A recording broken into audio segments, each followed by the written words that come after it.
TEFI, TEFI, TEFI, TEFI, TEFI, Gegé, Gegé, Gegé, Gegé, Gegé. Hey guys, welcome back to Dip Switch Demos. My name is Jackson and today we are checking out the TEFI Vintage Labs Gegé Germanium Fuzz.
The first thing that you notice about this pedal are the wacky, old school, kind of Italian comic book looking graphics. This kind of features across the range of TEFI Vintage Labs pedals, and it's nice. It's a different look. It stands out on a board.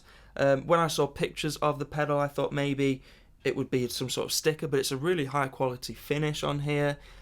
Yeah, it's a cool looking pedal. I've never seen anything quite like it, and I'm a fan. The Gegé or Gegé Germanium Fuzz is, they tell me, is a brand new concept and schematic of a fuzz pedal using two NOS germanium transistors. So it's kind of combining the world of modern fuzz design with old school components, and that's really cool, and that actually does come across when you're playing the pedal. It can nail some of those more vintage fuzzy tones. It kind of reminds me of tone benders in some settings, but also there's some really nice modern sounds and features on here as well, which we'll get into now. It's a 3-knob fuzz pedal. We have volume, tone and gain, self-explanatory, but we also have two position toggle switches. The one on the left here switches between a natural fuzz sound and a broken speaker sound. Slightly more subtle than I was expecting, but in the natural it's a more smoother, classic fuzz sound. Switch it up to the broken speaker and it basically sounds like that. It sounds like your speaker on your cab is broken. It gets a little more spitty, a little more gated, but it's more subtle than I was expecting, and it's actually, both sounds are really usable because of that.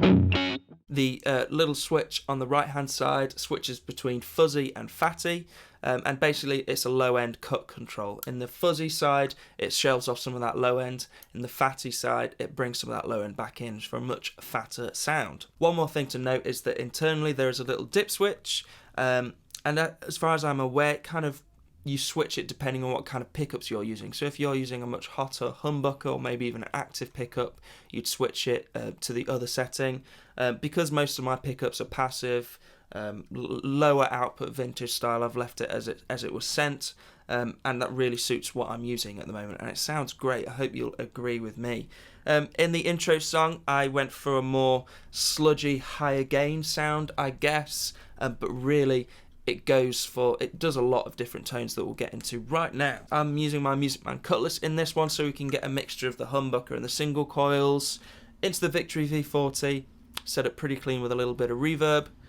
Going into the Boss Waza tube amp expander, set up using a 212 cab, mic'd up with a ribbon and an SM57, going into my audio interface and straight into Logic, and that's all you guys are hearing.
Thanks guys for checking out the video. If you like what you saw, please subscribe and maybe check out some more videos. Also check out any of the links in the description below. Some of them are affiliate links and really help support the channel, and I appreciate it. And yeah, I'll see you in the next video guys. Cheers!